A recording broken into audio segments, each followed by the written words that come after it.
संविधान दिवस के आज के इस कार्यक्रम में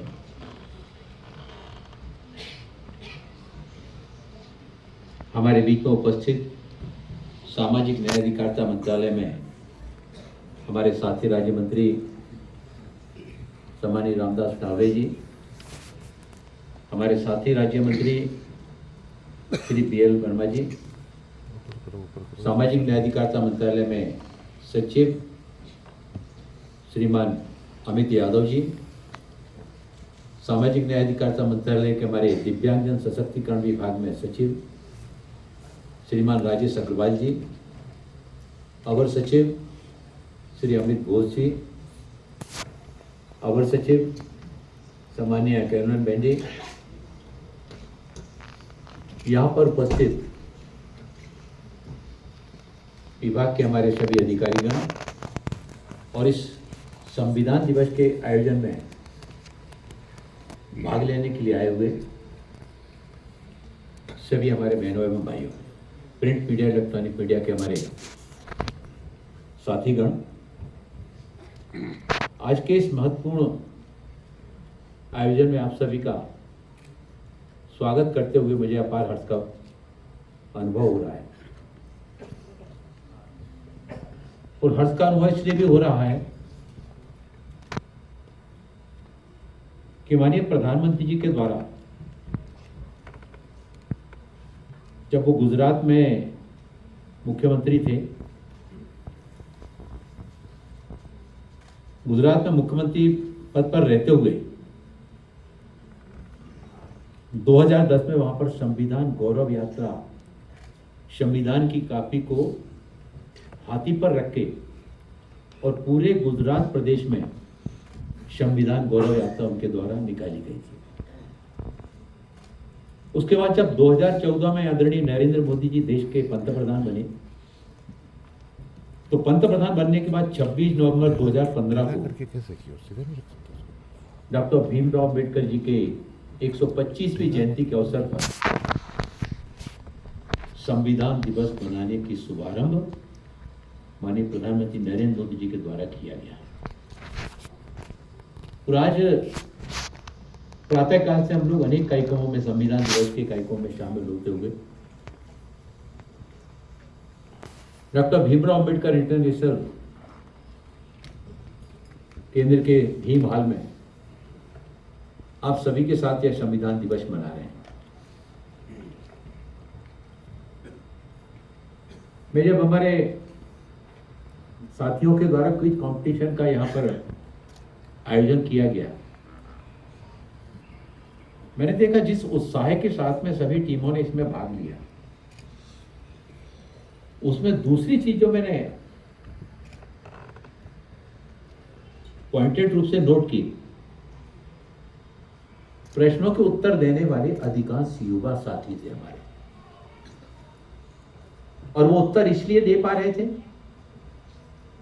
कि उन्होंने संविधान को समझने का, संविधान को जानने का, संविधान का अध्ययन करने का उनके द्वारा जो लगातार कार्य किया जाता है, उसी के परिणाम स्वरूप जटिल से जटिल प्रश्नों का उत्तर वो आसानी से यहां पर दे सके।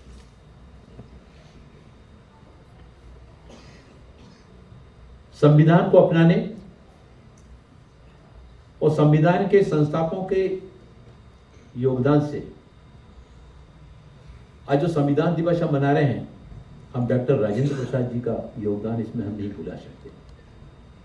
संविधान सभा के अध्यक्ष के रूप में उनका बहुत बड़ा योगदान था।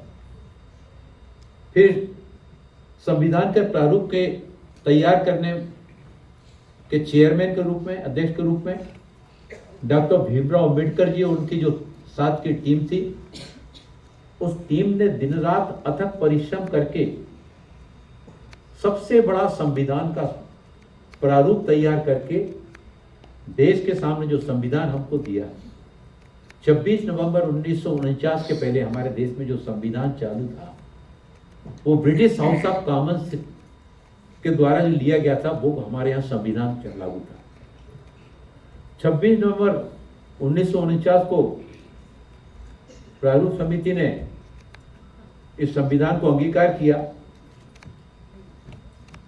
और आज हम सब स्वतंत्र भारत में जो संविधान दिवस मना रहे हैं, इस संविधान में जो व्यवस्थाएं की गई, विभिन्न अनुच्छेदों में अलग अलग जो प्रावधान किए गए, अब हमने 1950 से ये हमारे देश में लागू हो गया। लागू हो जाने के उपरांत ये नेतृत्व की इच्छा शक्ति के ऊपर निर्भर करता है। संविधान का समाज के हित में, देश के हित में, देश की सीमाओं की सुरक्षा के हित में, देश की शिक्षा नीति के संबंध में, देश की उद्योग नीति के संबंध में, देश की स्वास्थ्य नीति के संबंध में, देश की सड़क परिवहन नीति के संबंध में, देश के पर्यावरण के संबंध में, देश में जल बंटवारे के संबंध में समय समय पर हमारे संविधान में इस तरह की व्यवस्थाएं की गई कि एक और जहां उसमें आवश्यकताओं के अनुरूप उसमें संशोधन करने का लचीलापन भी उसमें रखा गया, वहीं दूसरी ओर संविधान का उपयोग करते हुए हम देश को और समाज को कहां ले जा सकते हैं, ये भी हमने पिछले आजादी के बाद से हमने देखा। और पिछले 10 वर्षों में जिस तरह का बदलाव देश में देखने में आया, ये नेतृत्व की इच्छा शक्ति का परिणाम है कि आज हमारे देश में जो 4 लेन एक्सप्रेस हाईवे, 6 लेन एक्सप्रेस हाईवे, 8 लेन एक्सप्रेस हाईवे और गांव को जोड़ने वाली जो सड़कें बनाई जा रही हैं, ये कनेक्टिविटी जुड़ जाने के कारण आज सामान्य जनजीवन का जीवन जितना आसान हुआ है, लोगों ने सोचा नहीं था। लेकिन इन सबके लिए संविधान में प्रावधान किया गया। मकान बनाने की बात जहां तक है, ये प्रावधान पहले से था, लेकिन इसको आकार देने का, उस सपने को साकार करने का काम देश के नेतृत्व ने, देश के पंतप्रधान आदरणीय नरेंद्र मोदी जी के नेतृत्व में जब किया, तो गरीब को प्रधानमंत्री आवास मिलना शुरू हुआ, उसको जल जीवन मिशन से उसके घरों में जल पहुंचना प्रारंभ हुआ। 14 करोड़ से ज्यादा घरों में पानी पहुंच गया। 4 करोड़ से ज्यादा गरीबों के आवासीय लोगों के मकान बन गए। 3 करोड़ और बनने लगे। हम जब ये संविधान की इच्छा शक्ति है, नेतृत्व के विल पावर पर डिपेंड करता है। जो मोबाइल फोन हम विदेशों से बुलाया करते थे, आज हमारा देश सर्वाधिक मोबाइल फोन बना करके विदेशों को निर्यात करने वाले, मोबाइल फोनों को निर्यात करने वाले देशों में दुनिया में दूसरे नंबर की ताकत बन गया। ये देश की इच्छा शक्ति पर निर्भर करता है। जो स्टील हमारे यहाँ होता है, हम जब दूसरे देशों से तुलना करते थे, हम विदेशों से बुलाया करते थे, लेकिन आज स्टील के उत्पादन में भारत सारी दुनिया में वैश्विक स्तर पर, हमारे देश से जो निर्यात होता है, वैश्विक स्तर पर भारत सर्वाधिक स्टील निर्यात करने वाले देशों में दूसरे नंबर की ताकत बन गया। कभी हमारे देश में अनाज हम विदेशों से बुलाया करते थे।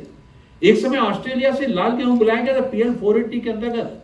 लेकिन जब कृषि के क्षेत्रों को सक्षम बनाने के लिए, कृषि की आय को दुगना करने के लिए जब सरकार के द्वारा प्रयास किए गए, उनके खेतों में पानी पहुंचाने के लिए, उनको खाद पहुंचाने के लिए जब ये सारे प्रयास किए गए, उनको बीज से लेकर बाजार तक, आज हमारा देश दुनिया में सबसे ज्यादा खाद्यान्न उत्पादन करने वाले देशों में तीसरे नंबर की ताकत बन गया।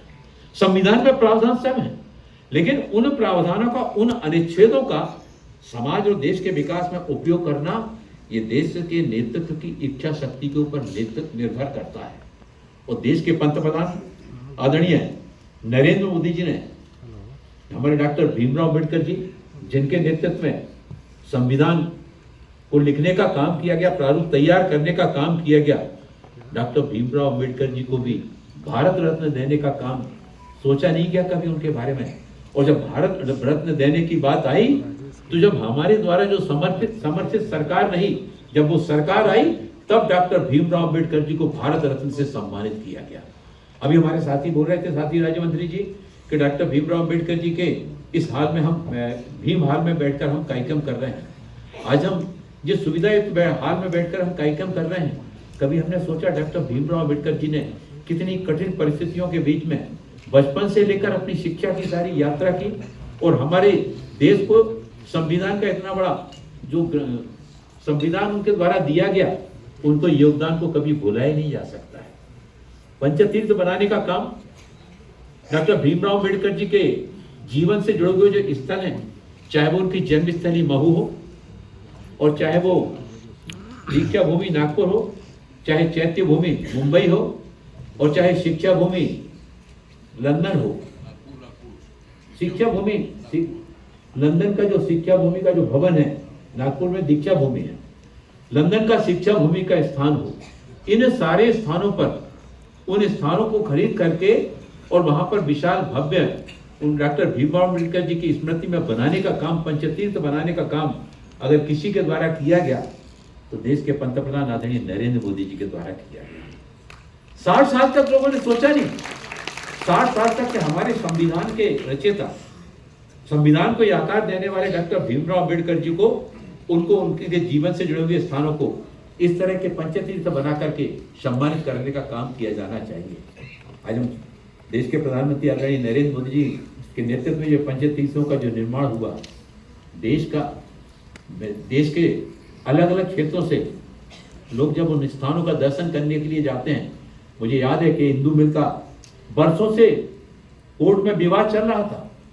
कभी किसी ने सोचा नहीं कि हिंदू, जहां पर अंतिम संस्कार डॉक्टर भीमराव अम्बेडकर जी का मुंबई में किया गया था, उस हिंदू मिल के विवाद के निपटारे की दिशा में कभी प्रयास नहीं किए गए। लेकिन जब 2014 के बाद माननीय प्रधानमंत्री जी के नेतृत्व में इस दिशा में कदम आगे बढ़ाए गए, वो विवाद भी हल हुआ और वहां पर एक भव्य संग्रहालय वहां पर डॉक्टर भीमराव अम्बेडकर जी की स्मृति में वहां पर बनाया गया। आज डॉक्टर भीमराव अम्बेडकर जी ने जो योगदान इस देश को संविधान के माध्यम से दिया, मैंने देख रहा था हमारे देश की युवा पीढ़ी इस छोटे क्विज कॉम्पिटिशन के माध्यम से उन्होंने संविधान को किस तरह से जाना है, संविधान को किस तरह से पहचाना है, उसका अध्ययन किया है, उसका लघु स्वरूप हमने यहाँ पर देखा है। डॉक्टर भीमराव अम्बेडकर जी ने जो संविधान दिया है, हमारी मातृशक्ति यहाँ पर बैठी, हमारी बेटियां यहाँ पर बैठी, हमारी बहनें यहाँ पर बैठी हैं, उस मातृशक्ति को उनका अधिकार दिलाने की बात वर्षों से की जा रही थी, लेकिन 33% आरक्षण का बिल पास करने का काम वो संविधान में प्रावधान, मतलब उसका उल्लेख तो था, लेकिन उसको जमीनी धरातल पर उसको स्वरूप और साकार देने का काम अगर किसी के द्वारा किया गया तो देश के प्रधानमंत्री आदरणीय नरेंद्र मोदी जी के द्वारा किया गया। अब 33% आरक्षण का बिल पास हो जाने से अगली जो लोकसभा होगी, अगली जो विधानसभाएं होंगी, उसमें 33% प्रतिनिधित्व हमारी मातृशक्ति करेगी। ट्रिपल तलाक का बिल, बांग्लादेश में ट्रिपल तलाक नहीं है, पाकिस्तान में ट्रिपल तलाक नहीं है, अफगानिस्तान में ट्रिपल तलाक नहीं है, ईरान में ट्रिपल तलाक नहीं है, लेकिन हमारे यहाँ ट्रिपल तलाक था। उस ट्रिपल तलाक से महिलाओं को संरक्षण दिला करके उनके अधिकार दिलाने का काम इस संविधान में जो व्यवस्थाएं हैं, उस व्यवस्था के अनुरूप उन बहनों को अधिकार दिलाने का काम किया गया, देश के पंतप्रधान आदरणीय नरेंद्र मोदी जी के द्वारा किया गया। और इसी संविधान के अनुच्छेदों का दुरुपयोग कैसे किया जाता है, वो भी जो आपने सामने देखा। अभी हमारे रामदास अठावले जी ने कहा 26 तारीख, वो भी 26 तारीख 26 जून 1975 जब देश में आपातकाल लगाया गया था।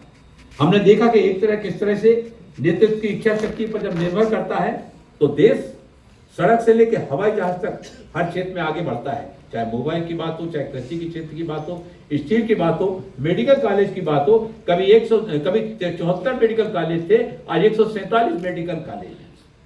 सुरक्षा उपकरण हम विदेशों से बुलाए करते थे, रूस से, जर्मनी से, अमेरिका से।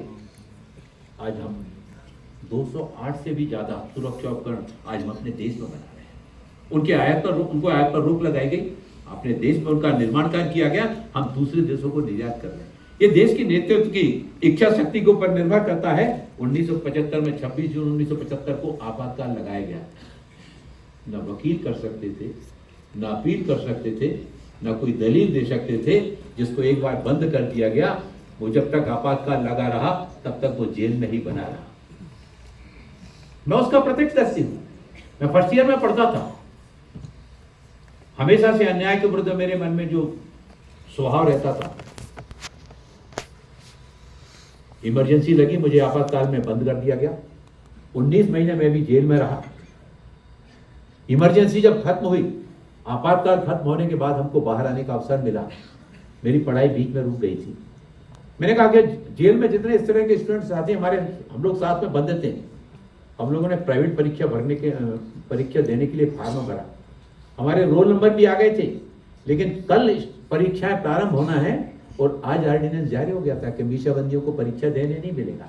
संविधान का उपयोग कैसे होता है, संविधान का दुरुपयोग कैसे होता है, ये देश ने बरसों से देखा है।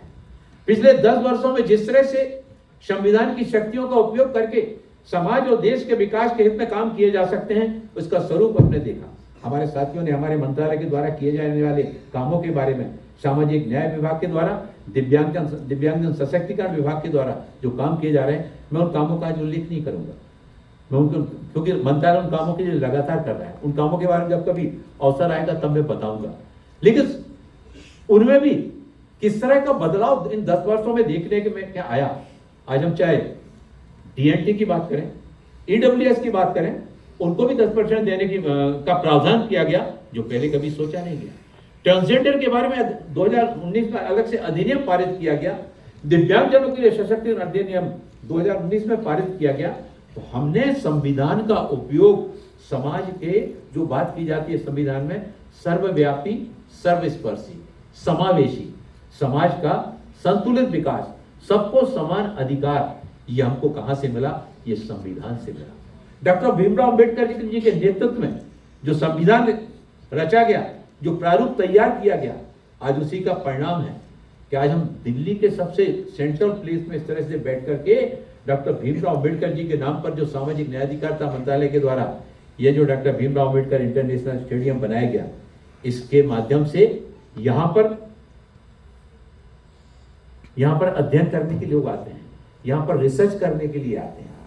हम चाहते हैं कि हमारी युवा पीढ़ी ज्यादा से ज्यादा संविधान की, जो हमारी डॉक्टर भीमराव अंबेडकर जी के नेतृत्व में जो टीम थी, उस टीम ने संविधान को रचने में किस तरह का परिश्रम किया, किस तरह से अपना योगदान दिया, और उसी के परिणाम स्वरूप हमने 1947 से लेकर के और आज हम 2024 के यात्रा जो देश ने की है, कई उतार आए, कई चढ़ाव आए। हमने देश ने तरह तरह के उतार चढ़ाव को देखा है। सारी परिस्थितियों से निकल करके देश आज यहां तक पहुंचा है।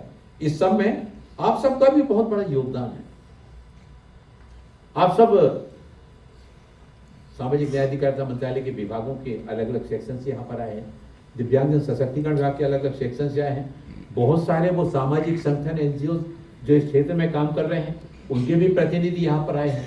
आप सबका भी अपने परिवार के विकास के साथ ही साथ समाज के विकास में, देश के विकास में सबसे सर्वाधिक महत्वपूर्ण आपका भी होता है। अब ये निर्भर करता है व्यक्ति के ऊपर, जिस तरह से नेतृत्व की इच्छा शक्ति के ऊपर निर्भर करता है कि समाज को और देश को किस दिशा में ले जाना है, ऐसा ही ये आपके ऊपर निर्भर करता है कि आपका जो जीवन है, आप अपने लिए जीते हैं या समाज के लिए जीते हैं। अगर आप केवल अपने लिए जीते हैं तो बच्चे से किशोर होगा, किशोर से युवा होगा, युवा से प्रौढ़ होगा, प्रौढ़ से वृद्ध होगा, जीवन समाप्त होगा, चले जाएंगे। आदमी कोई 250, 200, 500 साल रहने के लिए नहीं आता है। मनुष्य की आयु सीमित होती है, लेकिन उस सीमित आयु में स्वामी विवेकानंद जैसे युवा आते हैं। उस सीमित आयु में चंद्रशेखर आजाद जैसे क्रांतिकारी आते हैं। उस सीमित आयु में रामकृष्ण मिशन जैसे स्वामी रामकृष्ण जैसे हमारे सन्यासी आते हैं। उस सीमित आयु में डॉक्टर भीमराव अंबेडकर जी जैसे भारत रत्न आते हैं, जो अपने लिए न जीने का भाव रखते हुए हम दुनिया में आए हैं तो हम देश के लिए कुछ करने के लिए आए हैं, हम समाज के लिए कुछ करने के लिए आए हैं। इस तरह का भाव लेकर जब चलते हैं, आज डॉक्टर भीमराव अंबेडकर जी हमारे बीच में नहीं है, लेकिन ये हमको बिल्कुल भी नहीं लगता कि डॉक्टर भीमराव अंबेडकर जी हमारे बीच में नहीं है। उनके द्वारा जो काम किया गया है, आज गांव से लेकर शहर और शहरों से लेकर महानगर तक, देश की सीमाओं की सुरक्षा तक डॉक्टर भीमराव अंबेडकर जी ने संविधान की रचना की। उनकी सहयोगी टीम ने जो संविधान की रचना की, प्रारूप तैयार किया, आज उसी संविधान के कारण आज हमारा देश विकास की इन नई ऊंचाइयों को छू रहा है।